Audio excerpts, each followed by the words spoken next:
إن الله لعن الكافرين وأعد لهم سعيرا خالدين فيها أبدا لا يجدون وليا ولا نصيرا يوم تقلب وجوههم في النار يقولون يا ليتنا دعنا الله ودعنا الرسول قل هو الله أحد الله الصمد لم يلد ولم يولد ولم يكن له كفوا أحد madarisada faadumo ee barashada iyo xifdinta quraanka kariimka ah oo ka mid ah madarisadaha waaweyn ee ka jira degmadani Galadaga ee galbeedka gobolka Sanaaga ayaa waxa barxadda madarisadaasi xaflad balaaran loogu qabtay 7 arday oo khatimay 30 juz ee quraanka kariimka ah madarisadan faadumo ayaa waxa dhismeeda si wada jira u hirgeliyay hablo muxsiniin ah oo u dhashay degmada Galadaga sidoo kalena gacanta ku haya macallimiinta ardaydan tirada badan leh bara kalaamka ee quraanka kariimka ah waxaana ardayda madarisadan si bilaash loo baraa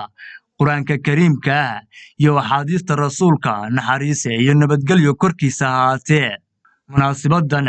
oo ay ka soo qayb galeen culimada degmada Galadaga maayir ku xigeenka degmadaasi arday iyo waayeel kale oo tiro badan Maxamuud Xirsi Axmed oo ay soo wakiisheen hablaha muxsiniinta ah ee madarisadan barbilow iyo barsocodba gacanta ku haya iyo sidoo kale culimo kala qayb qaata horumarka madarasada ayaa halkaasi ugu horeyn ka hadlay wuxuuna u duceeyay cid kasta oo dadaal iyo karti halkaasi ku soo gaarsiisay madarisadan maanta midho dhalkeedii la hayo bacda salaan maanta waxaanu joognaa madarasadii quraanka ee ay hablaha muxsiniinta ay gacanta ku hayeen madarasada maanta qalin jabinteedii baanu fadhinaa waxa ka qalin jabiyay 7 arday ayaa quraanka ka xafiday oo dhameeyay falilaahi alxamdu 7 arday waxay kala yihiin 3 waa hablo 4na waa wiilal 7 arday baa ka qalin jabiyay quraanka dhameeyay oo xafiday marka waxaanu u joognaa inaanu u ducayno ardadii qalin jabisay ee quraanka xafiday dhiirina gelino si ay quraanka u sii dhigtaan oo maartay iyo faniyada kale ay u sii dhigtaan waxaanu kale oo doonaynaa inaanu macallimiintii gacanta ku haysay ee labada macallin Faysal Saalax Faarax iyo Cabdiraxmaan aanu u ducayno iyagana oo halkan aanu uga ducayno Ilaahay khayr ha siiyo muddo badan bay gacanta ku hayeen way ku soo tabceen halkaas ay keeneen arday badan oo kalena way soo dhowdahay oo iyaguna maaragtay funuuniga ay ku hayaan ardaduna waa arday fara badan oo 200 arday hadda ku dhow indhihiinana waa ku arki doontaan waxa kale oo aan halkan doonayaa inaan uga ducayno oo aanu iyagana aanu ka xusno hablaha muxsiniinta ee malcamada gacanta ku haya ee ay caasho idle ka wakiilka tahay hablaha waxaan leenahay weydiin ducaynaynaa malcamada 5 sano ay hadda gacanta ku hayeen iyaga ayaa dhisay haddana gacanta ayay ku hayaan iyaga ka war haya sidoo kale waxayna madasha hadalka iska daba qaatay culimada degmada Galadaga maayir ku xigeenka degmadaasi iyo waliba labada macallin ee madarisadana wax ka dhiga oo dhamaantood hoosta ka xariiqay muhiimadda ay leedahay barashada xifdinta iyo kor u qaadista kalaamka iyagoo si wada jir ugu duceeya hablaha muxsiniinta ah ee aan marna ka laaban hamigooda أولاً إلهي سبحانه وتعالى بينما مهدننا جل جلاله وعمل نواله ولا إله غيره إنك سوى قيب قليين إنه نبعضنا مانتا حفلة لقوما موسى يا أرضي ختمتي كتابك قرآنك كريمك طحل السقوي ما دول لوينيو لقى قيب قلو لا فريستول لقو سقنا ضنا وحوفض لبدن إلهي سبحانه وتعالى كلام كيس ويا إلهي سبحانه وتعالى الدنيا ده وحو كان وحيو كرامة بدنا ويان عيد لما يسي أرهنك إلهي سبحانه وتعالى ما أنت وافتشينا وحادي أدوين بإلهي سبحانه وتعالى وافتشي مركع إلهي سبحانه وتعالى بين نغمة هنغنا إلهي سبحانه وتعالى وحنو أبشارنا أرضي ما أنت قرآن كلام بيس إلهي سبحانه وتعالى كلام كيسي وقت جودة إلهي سبحانه وتعالى وما أنت سيبنا أي جليين إلهي سبحانه وتعالى كلام كيسينا كوبان نبينا عليه الصلاة والسلام حليه خيركم من تعلم القرآن وعلمه وأخير بدن إلهي سبحانه وتعالى فضيلة يا خير بدن ووافتشيي قفك إلهي سبحانه وتعالى كلام كيسي برتي مسندتك سي بري سي قد بي مركا وحنو بشارنا معلمين تا ما أنت تضبط أرضي سو صاري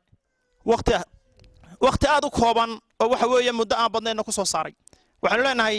إلهي سبحانه وتعالى حقي سانو ذكر رجينا أبا المرين توين إلهي سبحانه وتعالى يهر رسالة جنة مركا إن شاء الله تعالى ولا ليال waxaynu maanta u ducaynaynaa ciddii madrasadda waqafka bixisay nabigeennu calayhi salaatu wasalaam wuxuu yidhi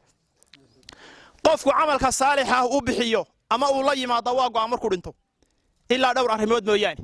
dhowrka arrimood waxaa ka mid ah inuu qofku sadaqad jaariya la baxo sadaqad soconaysa waxaa ka mid ah madrasadda aynu maanta joognaa waa sadaqad jaariya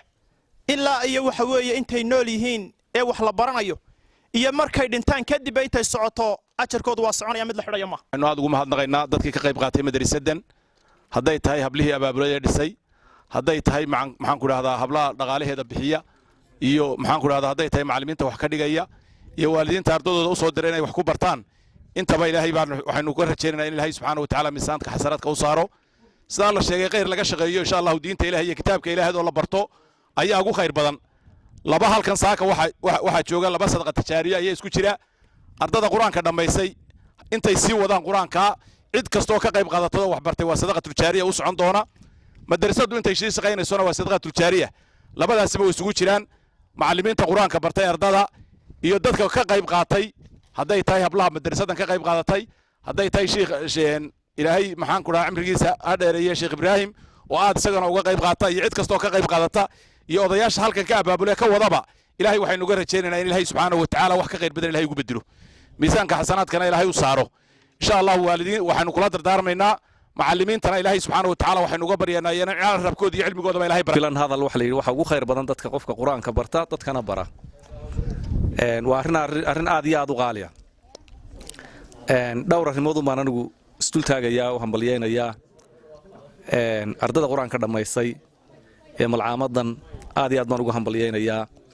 waan bogaadinayaa waxaan kaloo bogaadinayaa waalidiintii